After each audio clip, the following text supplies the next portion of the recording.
China right now, I don't know if you saw this, but China is actually warning right now, saying an increasingly worried Chinese president tells Trump to exercise restraint over North Korea is the headline on Zero Hedge. So they're worried about North Korea. We've got some reasons why, but apparently there's a meeting going on today regarding this. That's right. And while meetings at the White House aren't rare for the senators and for, a president to call all the senators to the White House for a meeting, it is rare to have these four people at that meeting, those being Secretary of State Rex Tillerson, Secretary of Defense James Mattis, Mad Dog, Director of National Intelligence Dan Coates, and General Joseph Dunford, who's the chairman of the Joint Chiefs of Staff.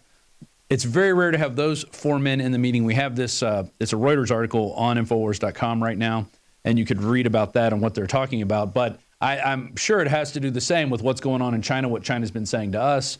They're asking us to urge restraint as we have this crybaby. I think Ben Garrison drew it best. There's a little, maybe you guys can find this, there's a little Kim Jong-un sitting there crying like his temper tantrum. Oh, yeah, and like you a got baby. Trump and you got Xi and then Putin all sitting there, like parents scolding him. And that's kind of what we're dealing with. We're dealing with this guy who doesn't have a governor, who doesn't have anything, any whim. He just, he blows people up with aircraft carrier, anti-aircraft guns. That should say enough. That's how he kills members of his family. He also sicks wild, hungry dogs on them. And those are different ways He's to kill poisoned members of his own family as well. South Korea, China, and the United States. There you see the problem child. And Ben Garrison really does encapsulate the best of, he gets the gist of really what's going on in the world. But that's what's going on at the White House right now. So it'll be anxious to see, it'll be interesting to see what goes on the next few days. Because I thought maybe something will break out over Easter weekend. Nothing's gone on. And it's been kind of this stalemate, this staring contest with both sides looking back at each other. I've been calling it war chicken. Yeah. On Saturday, this story broke. Volleyball over, North Koreans go back to work at nuclear site. Apparently this nuclear site in North Korea, which kind of had some inactivity for a while, is apparently buzzing with activity now. And that might have something to do with the president of China's message and this meeting today.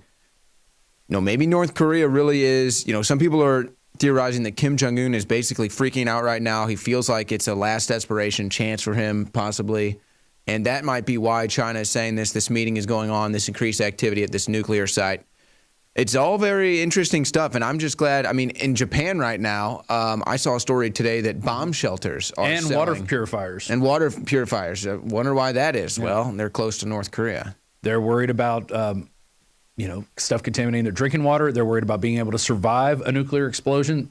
One of the only countries, we've launched test nuclear bombs and so has Russia, and China, I'm sure, has done their own nuclear testing, but they're the only country thus far who's been hit with a nuclear weapon. So they're very serious when it comes to preparedness. And, especially if you're living in one of these coastal areas, you better have those items, plus also an evacuation plan ready in case there is another tsunami like we saw back in 2012, I believe. There was another interesting development. This one was not in North Korea, but this was a story on Zero Hedge today. Bomb attack hits secretive U.S. base in Afghanistan as Mattis makes surprise visit to Kabul. So this bomb goes off. Apparently it was a car bomb that was at the gates of the U.S. base out there. And that's really all that they know so far, at least when this story was last updated. I haven't seen or heard too much else. But there's a lot developing right now, Rob, as far as these war games are being concerned. I mean, there's all these missile tests, Russia flying aircraft, the United States flying aircraft, submarines, threats. Kim Jong-un also said great war is coming. I mean, these are all some serious things, and it's amazing to me, actually. I mean, honestly, if we want to really get down to it, I think the amazing thing to me is that there's still people out there that just have just no clue. This doesn't seem to bother them. Right. That's what I'm saying. How does this not bother you? I mean, okay, we can all – it's not like I have to sit here and be miserable and just have my head down all day, but it's like, I mean, this is our future. This is our planet. Well, over end of last week, over the weekend, they had these power outages in L.A., New York, and San Francisco. And what it was part of was a nuclear testing, speaking in North Korea, of what would happen, I think, if these big cities got hit with an electromagnetic pulse and the power went out. But it was part of Operation Gotham Shield, and we have a report from John Bound that I want you guys to get ready. We'll go to in 1 second. That talks about what's going on here? You said that the Japanese are making preparations. Well, I'm sure the Chinese are making preparations. I'm sure the South Koreans are. They probably are ingrained with all the preparations they have to make, because they have about 20 minutes to get underground before anything happens if they're going to have any hope of survival.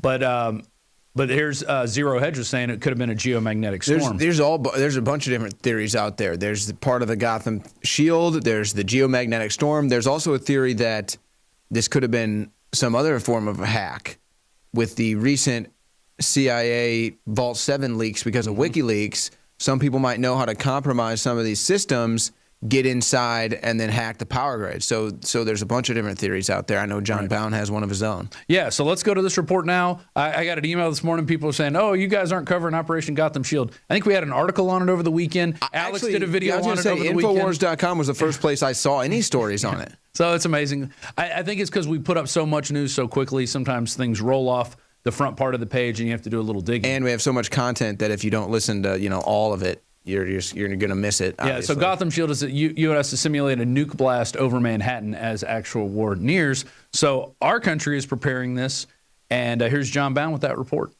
I'm not gonna sit here and take it anymore. I continue to be much more concerned when it comes to our security with the prospect of a nuclear weapon going off in Manhattan. Power outages in San Francisco, New York, Frankfort, Kentucky, and Los Angeles. Coincidence, or were they part of the drill known as Operation Gotham Shield that will finally commence between April 24th and April 26th? Basically, a simulation drill, and not the actual detonation of nuclear weapons, will be underway. SHTF plan writes, during this exercise, 4 nuclear devices, 2 of which are rendered safe during the U.S. Department of Defense Vital Archer exercise, and 1 successful 10-kiloton detonation in the New York City, New Jersey area, along with 1 smaller detonation on the U.S.-Canadian border, are to take place. Among the organizations involved are the U.S. Department of Energy, the U.S. Department of Defense, U.S. Domestic Nuclear Detection Office, the FBI, FEMA, Northcom, State of New Jersey Office of Emergency Management, the State of New York Office of Emergency Management, and the City of New York Office of Emergency Management. Of course, when an undertaking of this magnitude occurs, caution dictates that we are again reminded of the outcome of previous government agency drills held days before and sometimes the day of that mirror actual world-changing tragedies. Nobody in our government, at least, and I don't think the prior government that could envision flying airplanes into buildings on such a massive scale. But that turns out not to be true. U.S. military planners did envision and practice those very scenarios.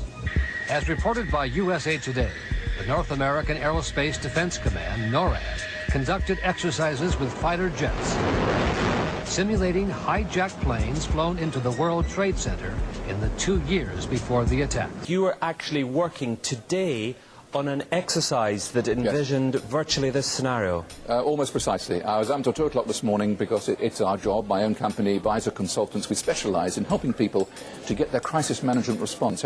Witness number 1 approached an ATF agent nearby. He claims he asked the agent what had happened, and witness number 1 says this is what the agent told him. He started getting a little bit nervous. He tried reaching somebody on a 2-way radio. Couldn't get anybody, and I told him I wanted an answer right then. He said they were in debriefing.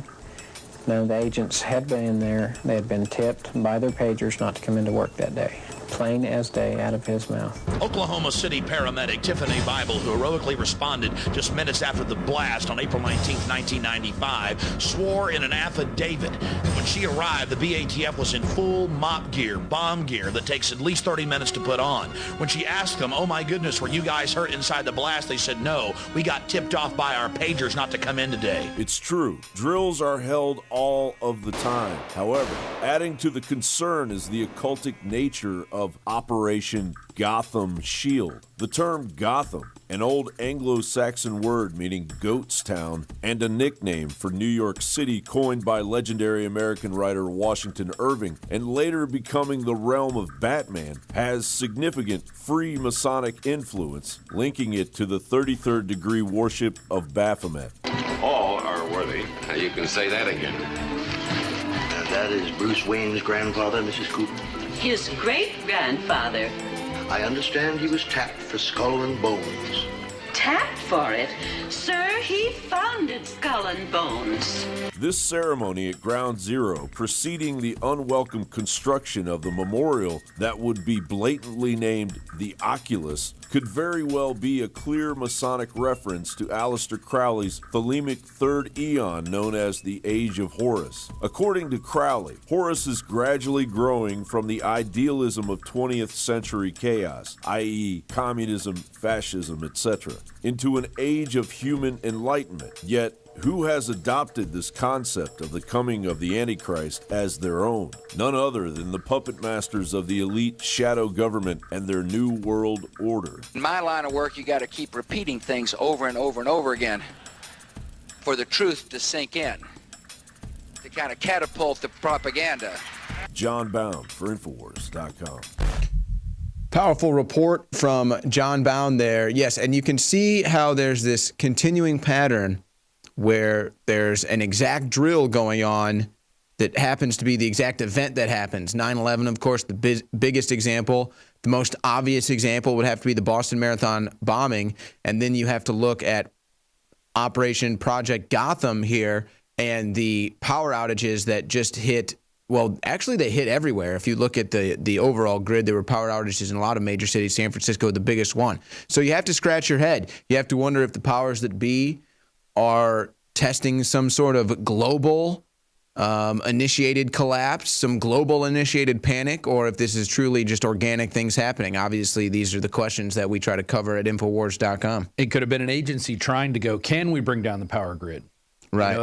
Or some other actor, or a different state actor or individual actor. That's right. There's a lot of different. Or as Trump said, a 400-pound guy sitting in his bed.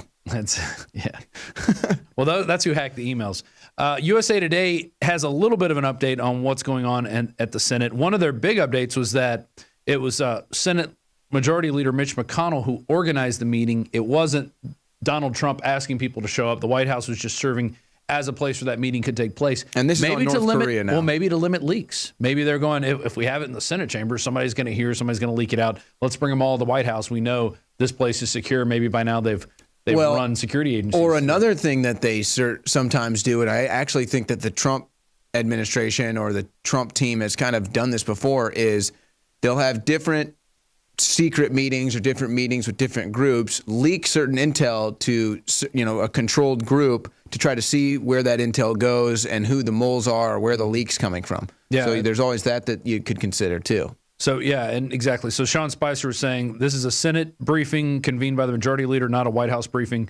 The White House press secretary, Sean Spicer, said we were just serving as the location. So that, I think, might be a big thing. Maybe they didn't want anything getting out, or maybe something will leak out of this from that meeting, and we'll hear about it. Because at this time, the meeting was held over an hour ago, and nobody's reporting on anything coming out of it. So maybe there haven't been any leaks. Well, I don't have it doesn't feel like I don't have much say on this game of war chicken. It feels like I'm just on the ship, and I'm hoping that who's ever steering the ship turns it out of the way so that we don't have to head-on collision with whether it's North Korea or China or Russia or whoever it is.